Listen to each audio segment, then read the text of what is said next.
wabarakatuh. Alhamdulillah, wassalatu wassalamu ala rasulillah wa ala alihi wa ashabihi wa mawalah, wa la hawla wa la quwwata illa billah, amma ba'd. Ma'asyarul muslimin, para jamaah salat maghrib rahimani wa rahimakumullah. Alhamdulillah, pada kesempatan yang berbahagia ini Allah Subhanahu wa ta'ala masih memberikan kesehatan kepada kita semuanya, sehingga pada hari yang mulia ini dan di tempat yang penuh berkah ini kita masih bisa menjalankan di antara kewajiban kita, yaitu kewajiban untuk senantiasa menuntut ilmu.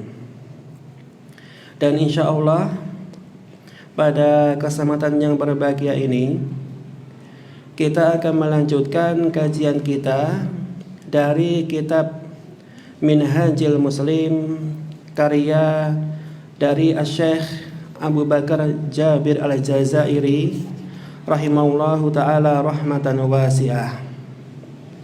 Dan kita telah sampai pada pasal yang ke-6, ya, pasal yang ke-6.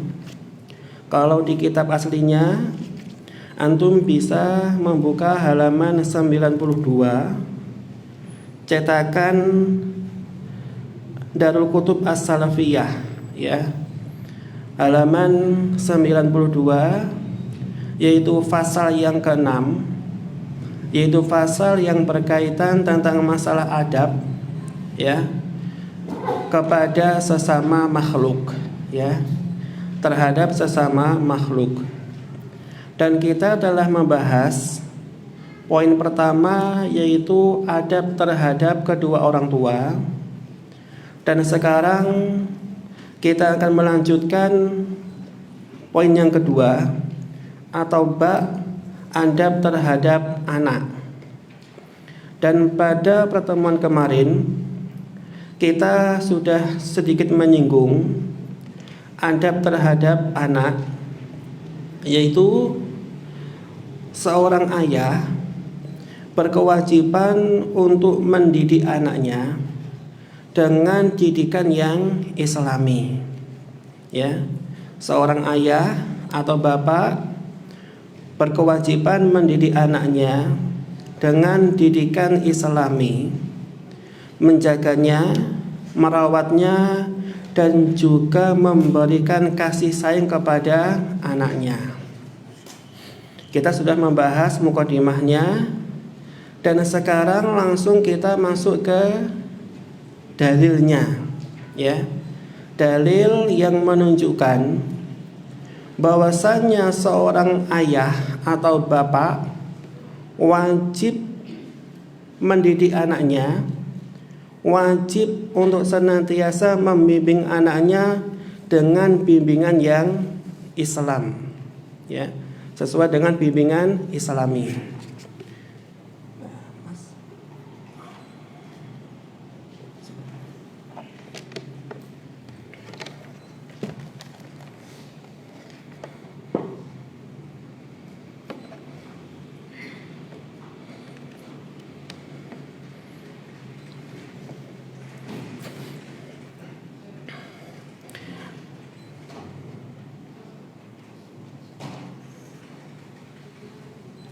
Nah, ini, ya, antum bisa melihatnya di monitor layar, ya.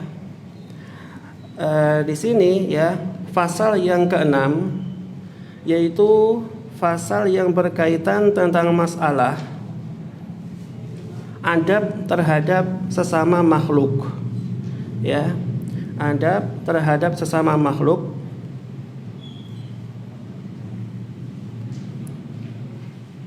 Nah, ini kita telah membahas poin yang pertama, adab terhadap kedua orang tua. Ini sudah selesai. Sekarang kita masuk poin yang ba, yaitu adab terhadap anak.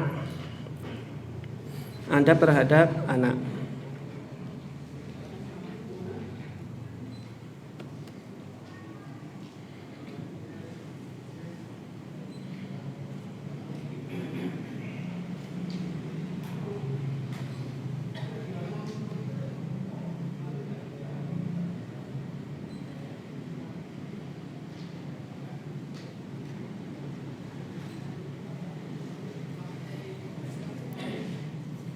Nah, India.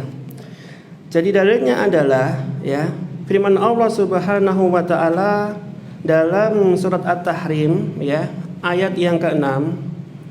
Allah Subhanahu wa taala berfirman, "Ya ayyuhalladzina amanu qu anfusakum wa ahlikum naro."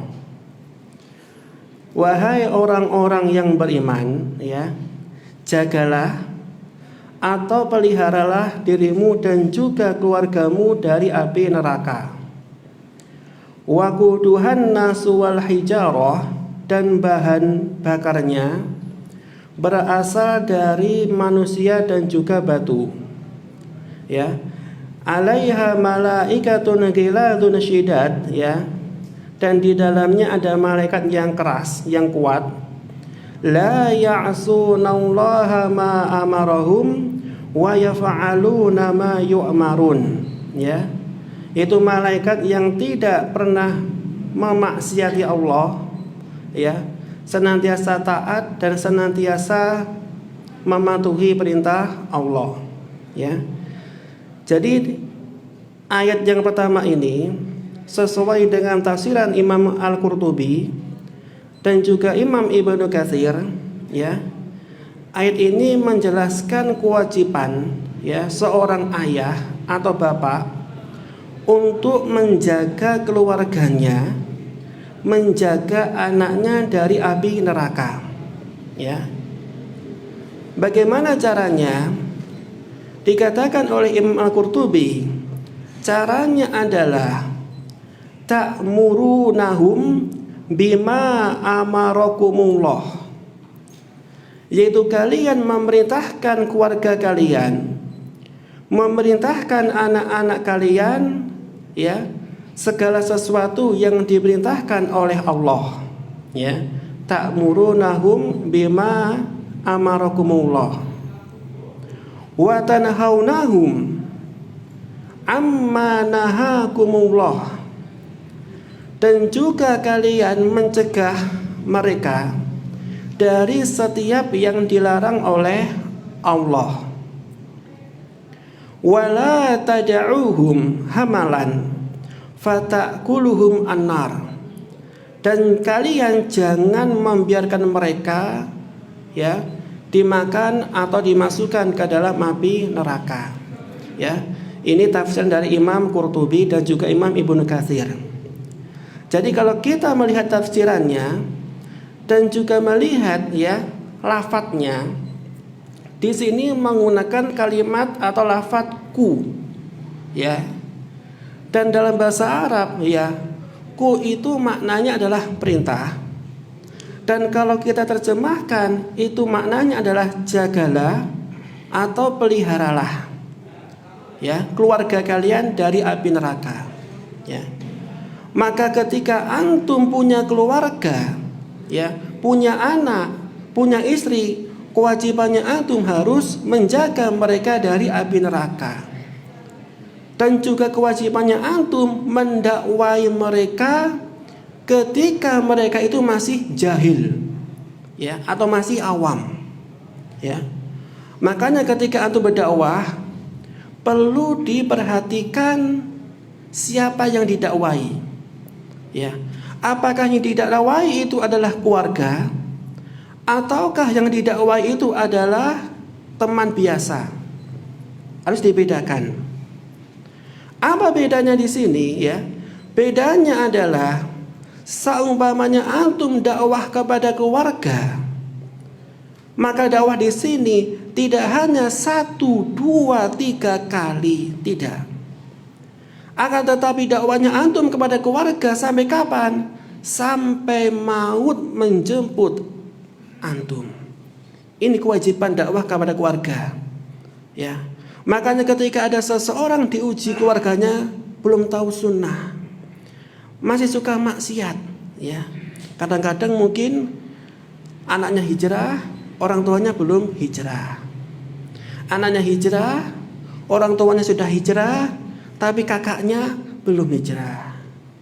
Dan kadang-kadang anaknya sudah hijrah, orang tuanya sudah hijrah, keluarganya sudah hijrah, tapi kadang-kadang pakliknya atau buliknya belum hijrah.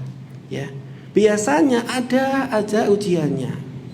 Maka ketika ada keluarga yang masih awam, ya, suka kemaksiatan, entah bulik antum, entah paklik antum, ataupun kerabatnya antum, kewajibannya antum mendakwai mereka tidak sekali dua kali, tapi berkali-kali.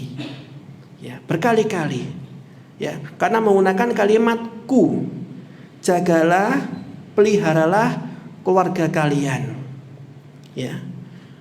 Makanya kalau ada orang dikasih anugerah, ya, keluarganya sudah tahu sunnah, paklik buliknya sudah tahu sunnah, dan kerabatnya tahu sunnah, merupakan anugerah yang sangat agung, sangat agung. Akan tetapi kalau ada keluarganya yang belum tahu sunnah, ya, maka di sini antum punya peluang, punya kesempatan untuk mendakwai mereka, ya.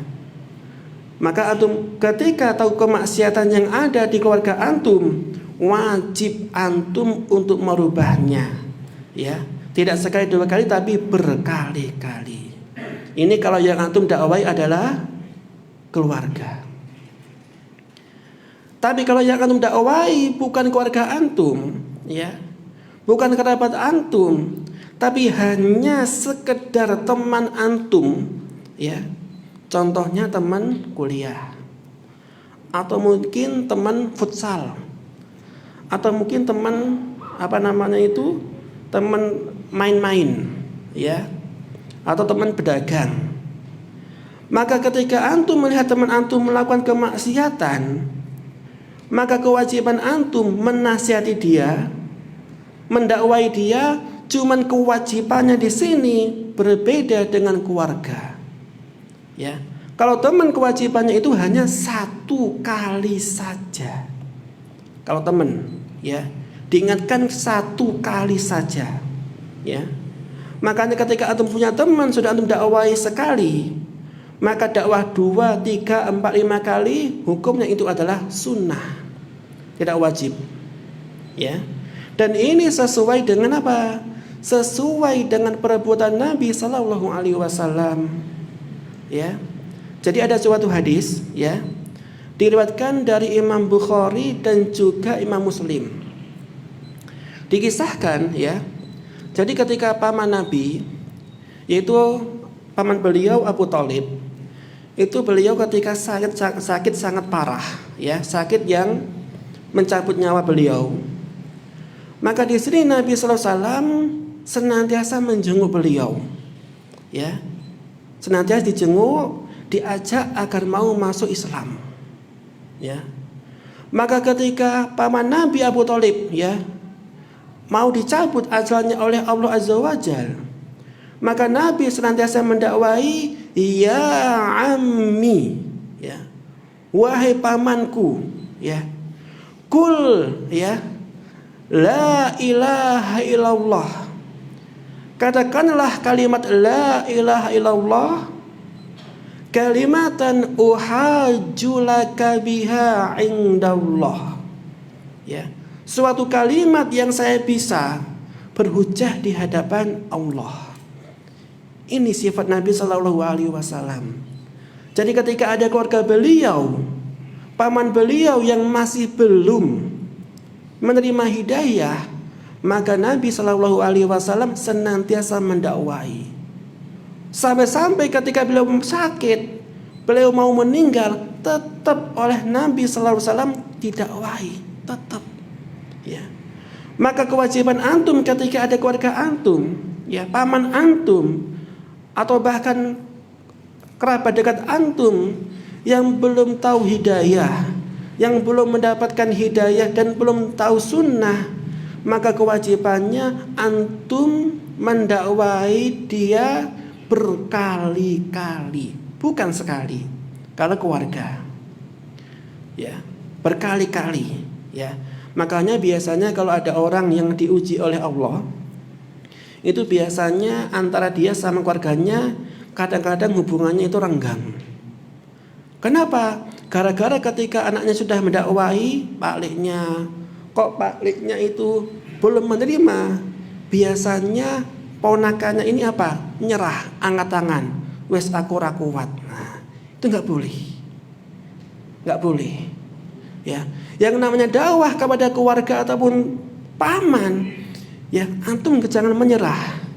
Tapi harus dicoba berkali-kali, ya, sampai paman antum menerima hidayah.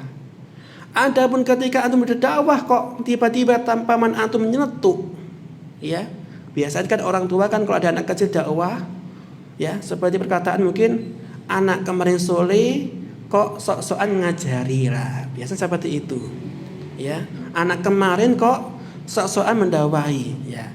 Kalau ada perkataan yang nyeletuk seperti itu, jangan down, tapi harus sebagai apa? Cambuk, sebagai semangat. Kalau antum itu ketika dakwah ada rintangannya, ya. Karena dakwah itu nggak semulus yang kita bayangkan, mesti ada rintangannya, pasti. Ya, pasti. Ya, makanya ketika itu mendakwahi dengan cara ini nggak bisa, kalau bisa dengan cara yang lainnya. Ya, dengan cara yang lainnya dicoba pendekatan, ya, dengan berbagai macam pendekatan agar orang tuanya antum, agar kerabat antum semuanya bisa masuk surga. Itu kewajiban kita dakwah. Ya, lebih-lebih anaknya antum, ya. Ini paling diwajibkan, ya, anaknya antum. Nggak boleh antum umbar. Umbar itu apa? Dinjarnya sakrabe dewi, jangan. Ya, saya punya tetangga, termasuk mungkin masih ada hubungan darah sama anak. Ketika anaknya tak ajak ke masjid, ya, anaknya, saya masih ingat betul. Ya, orang tuanya nyeletuk, ya, wes ojo dijak ke masjid. Kenapa? Mungkin karena dia itu sudah kurang suka dengan penampilan saya, ya. Dia mengatakan wes ojo dijak nang masjid, engko lak roh dewi. Engko gede lak roh dewi. Ya. Jawa semua ya, insyaallah paham ya. Ya, jangan diajak ke masjid. Nanti ketika dewasa dia akan tahu sendiri, nah itu. Ya, orang tuanya nyelotok seperti itu. Dan sekarang anaknya sudah dewasa, sudah nikah, tapi qadarullah ke masjid nggak pernah, sholat nggak pernah, dan dia menikah gara-gara zina. Na'udzubillah. Ya, na'udzubillah. Ya, maka kalau antum punya keluarga harus benar-benar antum jaga. Ya, perintahnya adalah ku anfusakum wa ahlikum. Yang antum jaga bukan hanya antum sendirian, akan tetapi wa ahlikum, dan juga kerabat keluarganya antum.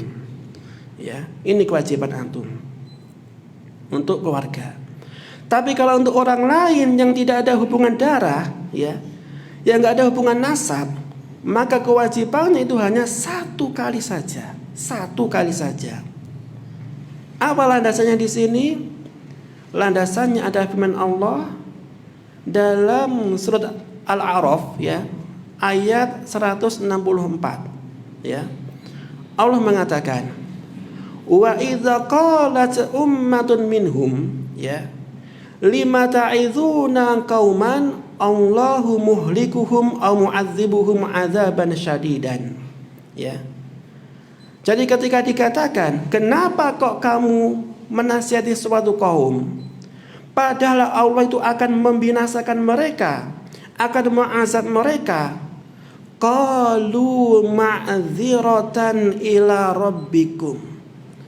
maka tujuan saya mendakwai mereka walaupun mereka nanti akan masuk neraka ma'dziratan.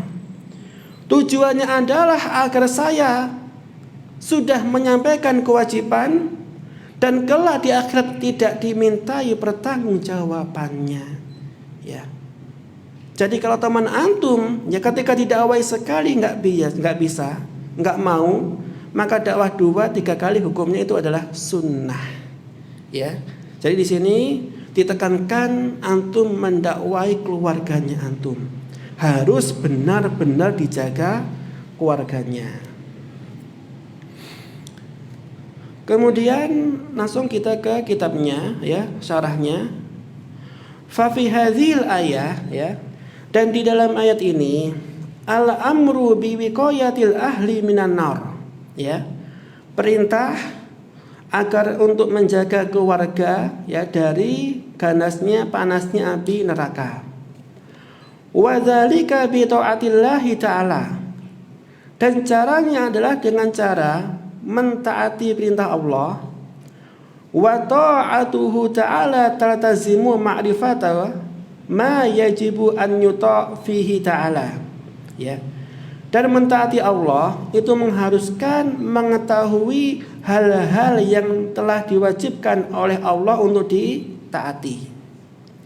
Wa hadza la yata'anna bi ghairi ta'allum, dan ini enggak diperoleh melainkan harus dengan belajar. Ya. Jadi ketika antum ingin berdakwah ya ikhwan, ya, ingin menyampaikan suatu nas atau suatu nasihat, maka yang pertama kali itu adalah ilmu dulu, ya.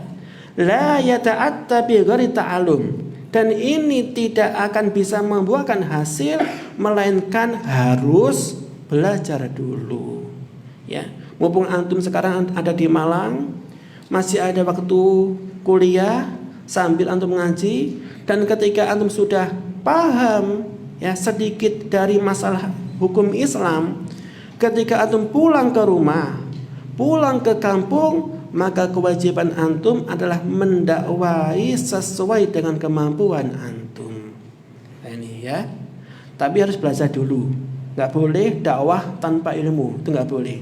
Karena kalau dakwah tanpa ilmu itu bisa jadi menjerumuskan orang ke neraka tapi tanpa sadar, gara-gara nggak punya ilmunya. Walamma kana al-waladu min jumlati ahli rajul, kanatil ayah dalilan ala wujubi ta'limil walid waladahu wa tarbiyatihi wa irsyadihi wa hamlihi ala khairi wa ta'alillahi wa lirasulihi. Ya.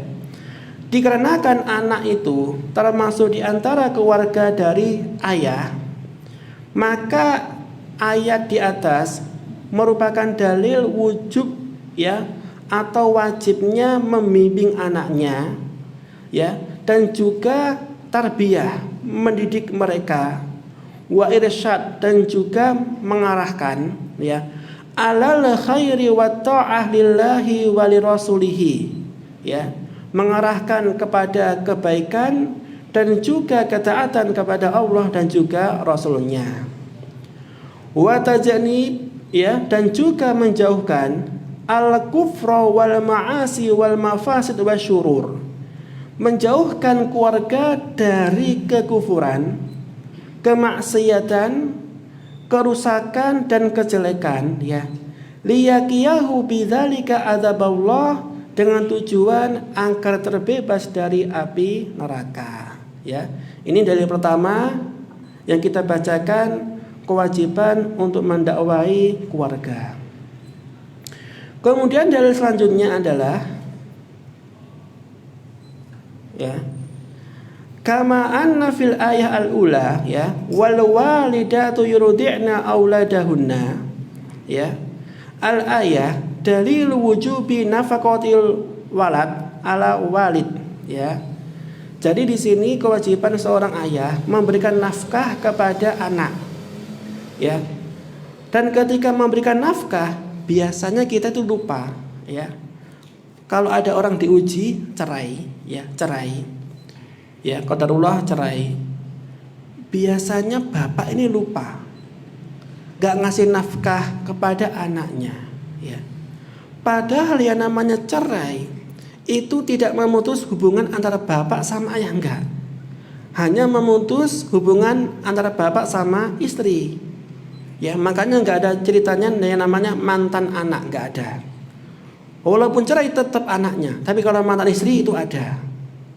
Maka ketika dia itu sudah cerai, maka bapaknya di sini wajib memberikan nafkah kepada anaknya melalui istrinya. Itu wajib. Ya, enggak boleh ditinggalkan dan enggak boleh orang ini atau bapaknya dia itu tidak memberikan nafkah, itu enggak boleh. Ya. Karena walaupun sudah pisah sama istrinya, tapi kewajiban nafkah tetap harus diberikan kepada anaknya. Ya, itu wajib hukumnya. Wa qala ta'ala, dan juga firman Allah, wala taqatulu auladakum khasyata imlaq, ya. Dan janganlah kalian membunuh anak-anak kalian khasyata imlaq, ya, karena takut miskin. Ya, ini enggak diperbolehkan. Dan ini bisa anda baca di tafsir, ya, Ibnu Katsir. Jadi pada zaman dahulu itu orang-orang jahiliyah itu suka membunuh anak-anak mereka, ya. Terutama apa? Anak perempuan, ya. Kenapa mereka membunuh? Dikarenakan anak perempuan di sini dia itu nggak bisa perang, nggak bisa menjaga kabilah mereka, dan nggak bisa memberikan nafkah.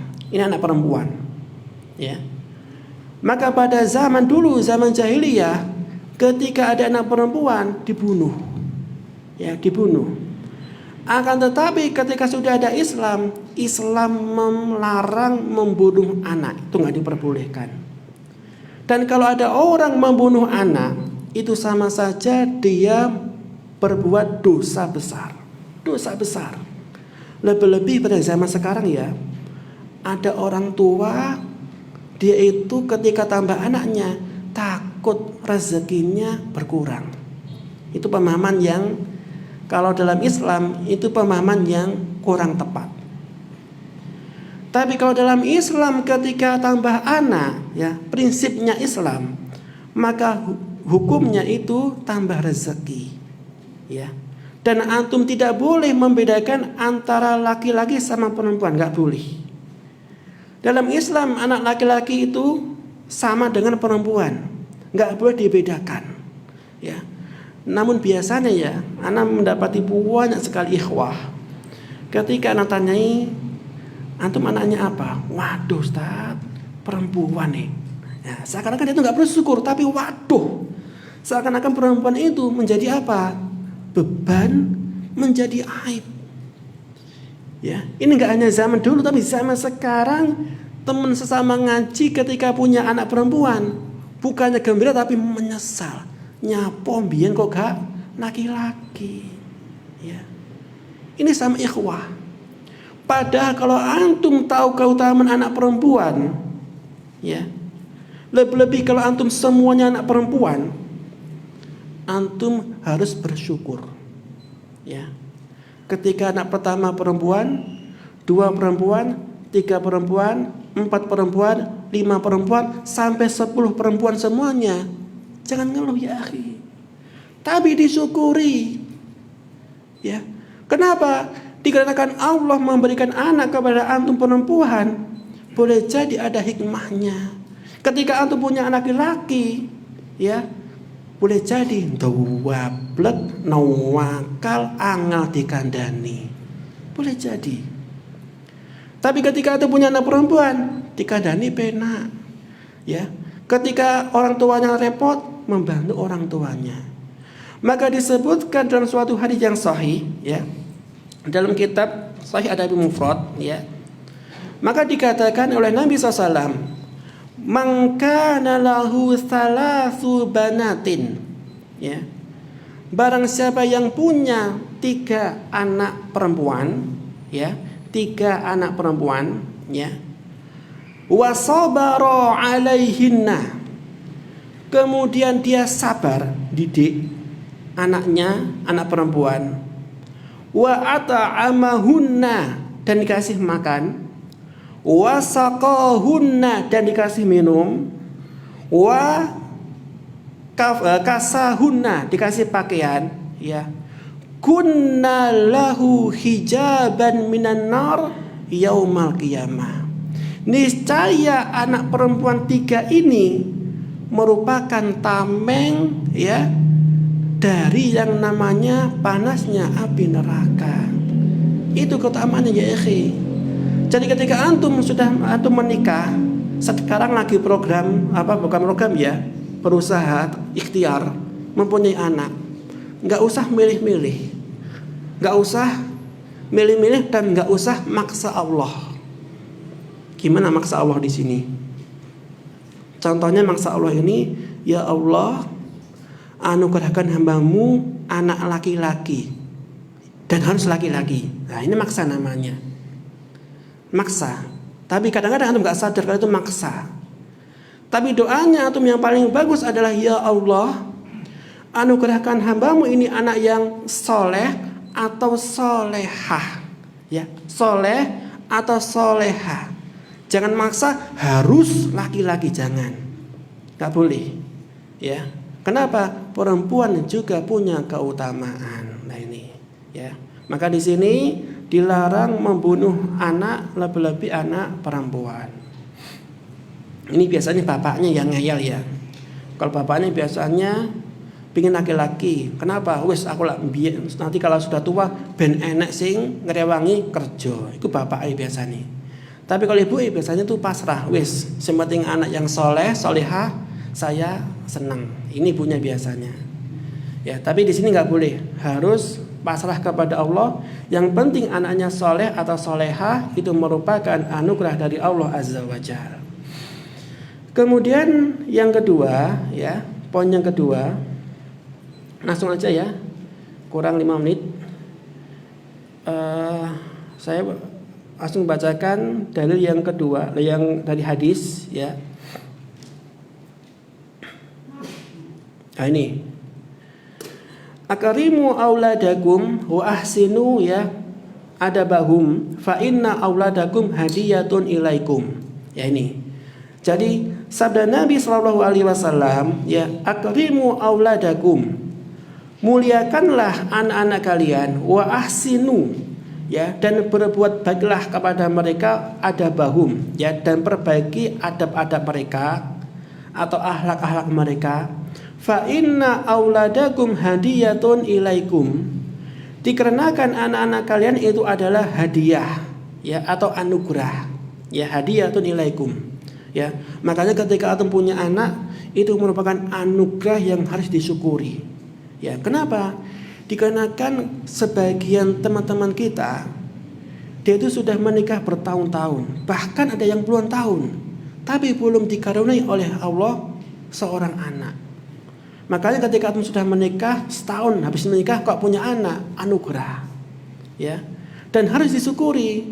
Maka dikatakan oleh Imam Ibnu Qayyim, ya, dalam kitab Iddatu Asyakirin, ya, atau Sabirin, beliau menganalogikan atau mengkiaskan di antara bentuk syukur, ya, asyakir huwal hafid, ya, asyakir huwal hafid, ya. Maka Ibnu Qayyim menjelaskan, orang yang bersyukur itu adalah orang yang hafid. Apa hafid di sini? Orang yang menjaga, yang memelihara pemberian, itu hafid, ya. Maka ketika antum dikasih rambut, ini pemberian dari Allah atau bukan? Pemberian. Maka antum harus disyukuri dengan cara apa? Menjaga, merawat, bukan malah diacak-acak. Itu sama saja antum itu mengingkari nikmat dari Allah Azza wa Jalla. Begitu pula yang namanya anak, itu hadiah, anugerah dari Allah. Maka sebagai bentuk syukurnya antum kepada Allah, antum didik anak antum ini dengan didikan Islam, ya. Bukan malah diumbar, bukan dibiarkan, ya. Contohnya seperti kalau ada seorang ayah, dia itu sibuk kerja, ya, pulang malam, ya, berangkat pagi. Sampai-sampai anaknya dia itu nggak pernah yang namanya marahi ngaji, nggak pernah diwarai sholat, dan nggak pernah diajak ke masjid. Itu namanya orang tua yang tidak tanggung jawab, tidak bersyukur.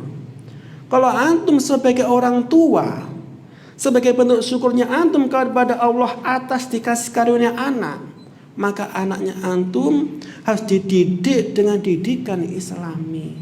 Walaupun sesibuk-sibuknya antum, ya, jangan lupa meluangkan ya waktu antum untuk anak. Jangan lupa. Ya. Kenapa?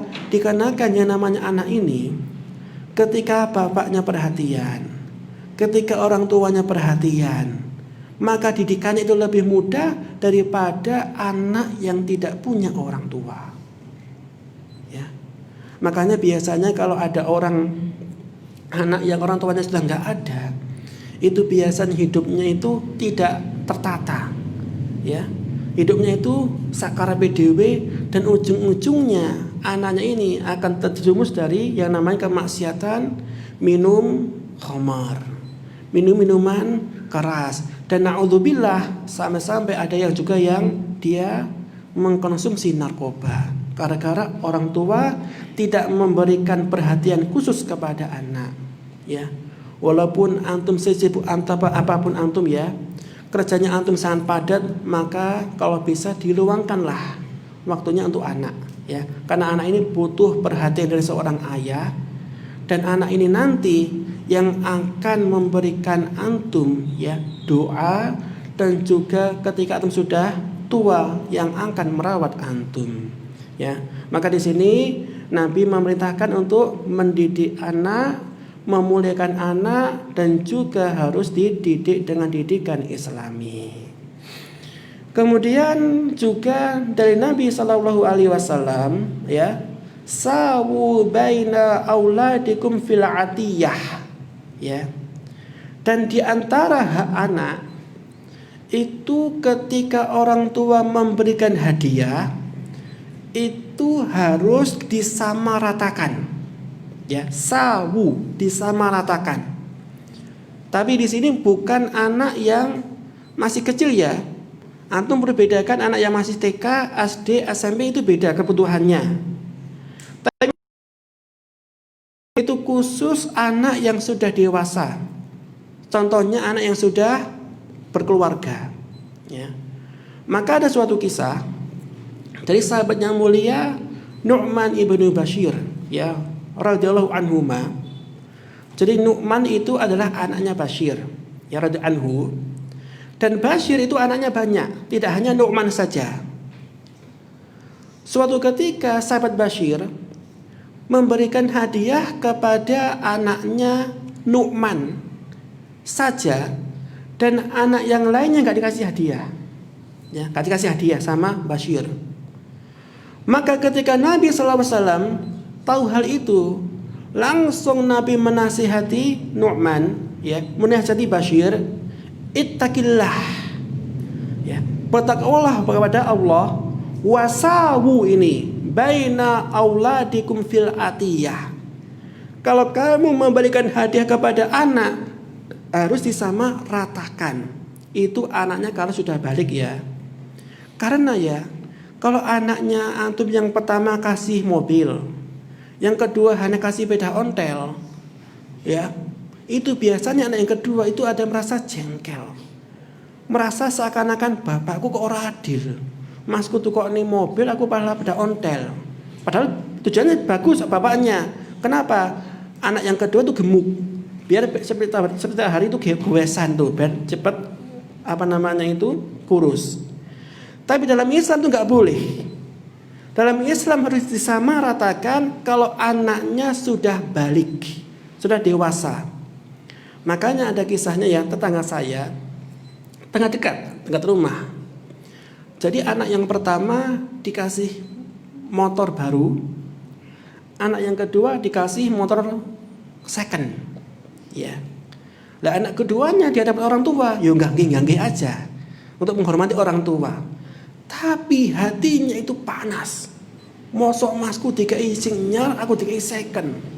pada malam harinya anak yang kedua ini motor kakaknya yang baru ditaruh di depan rumah, habis itu dibakar. Nah itu bakar, naudzubillah. Karena anaknya itu nggak tahu agama dan nggak paham agama. Maka di sini kalau anak sudah dewasa, sudah sama-sama berkeluarga, sudah balik, ketika ngasih hadiah kalau bisa sama rata. Atau minimal anak-anak yang lainnya itu tahu dan ridho. Ya, kita nggak boleh pilih kasih terhadap anak. Sekian kajian kita hari ini. Mudah-mudahan apa yang kita kaji hari ini memberikan keberkahan kepada kita semuanya. Naktafi bihadzal qadar, dan kita tutup dengan doa kafaratul majelis. Subhanallah.